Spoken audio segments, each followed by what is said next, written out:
Hello everyone, good morning. আজকে হলো লোকনাথ পুজো। লোকনাথ পুজো আমাদের ঘরে হয়, তাই জন্য মা খুব সুন্দরভাবে আমাদের এই মন্দিরটাকে এইভাবে সাজিয়ে দেয়। সব কিছু হয়ে যাওয়ার পর আমরা যাব মেজদির বাড়ি। মেজদির বাড়িও লোকনাথ পুজোয় আমাদের ইনভাইট করেছে। তো দেখতে পাচ্ছ আমাদের মন্দিরটা এত সুন্দরভাবে সাজিয়েছে। আমি রেডি হয়ে গেছি, তো নিচে নামছিলাম। মেজদির ছেলে গাড়ি নিয়ে দাঁড়িয়েছিল, আমি, আমার দিদি আর ও তিনজনে মিলে বাইকে করে যাচ্ছি। মা বলেছে মিষ্টি নিয়ে যেতে হবে, তার জন্য গেলাম কুদঘাটে। কুদঘাট থেকে মিষ্টি নিলাম। মিষ্টি কিনে নিয়ে মেজদির বাড়ির দিকে গেলাম। তো ওপর থেকে সুজয়দা আমাদের দেখতে পেলো। সুজয়দা আমাদেরকে দেখে নিচে নেমে এসেছিল আমাদেরকে নিতে। ঘরে ঢুকে লোকনাথ মন্দিরটা দেখতে গেলাম। তো মেজদি কি সুন্দরভাবে সাজিয়েছে দেখো। এই যে পুজো হয়েছে, ঠাকুরমশাইকে দিয়ে পুজো করিয়েছে।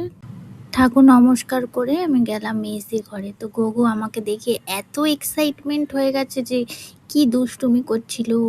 তো আজকে আমি এই ড্রেসটা পরেছি, আর এই যে সুজয়দা দাঁড়িয়ে আছে, এটা আমার বড়দি প্রসাদ খাচ্ছে। এই যে গোগো লাফাচ্ছে আমাকে দেখে।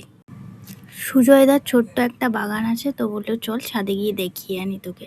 তো এই যে কত সুন্দর সুন্দর ফুল, গাছগুলো খুব সুন্দরভাবে সাজিয়েছে সুজয়দা। এই যে একটা এখানে লেবু গাছ আছে, সেখানে দুখানে লেবু। ওই যে বললাম না একটা গাছ ভালো লেগেছিল, সেই গাছের সামনে দাঁড়িয়ে একটা রিলস বানালাম, আমার শেষদি বানিয়ে দিল। এরপর ছাদ থেকে নিচে চলে এলাম। দিদিকে বললাম চল নিচে যাই, খুব গরম লাগছে। যেই ঘরে ঢুকেছি গোগো কী করলো, লেজ নাড়াতে নাড়াতে চলে এলো। এত কিউট গোগোটা। তারপরে বললাম আয় বলটা নিয়ে আয় দেখি গোগো। অমনি গোগো কী করলো, বলটা নিয়ে আমার সাথে দুপুর হয়ে গেছিলো, তাই জন্য মেজদি বললো লাঞ্চটা করে নে এবার। সবাই মিলে বসে পড়লাম, আমি, দিদি, জামাইবাবু, সুজয়দা সবাই মিলে বসে। তারপরে এই যে মেজদি পরিবেশন করে দিচ্ছে খাবার। এই প্লেটটা সুজয়দার। এবার সুজয়দা আসবে আমার পাশে বসবে খেতে। ইচ্ছা করে আমাকে সুজয়দার পাশে বসেছিল। সুজয়দা আমাকে খালি মারে। এই এই যে আসলো, এসে বসেই শুরু। এই যে দুজন মিলে কি গল্প করছে জানি না। আর এইটা আমার জামাইদা, বড় জামাইবাবু। আর এই যে আমি, এই যে সুজয়দা আমাকে মারতে গেছিলো, আমি ভিডিও করে নিচ্ছি, তাই জন্য লজ্জা পেয়ে গেছে। চলে যাওয়ার পর আমরা কিছুক্ষণ ছিলাম।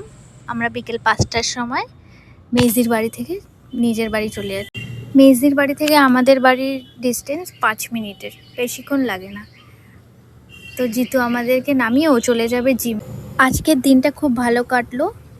তো নেক্সট ব্লগের জন্য অপেক্ষা করো, আর আমার চ্যানেলটাকে সাবস্ক্রাইব করতে ভুলো না।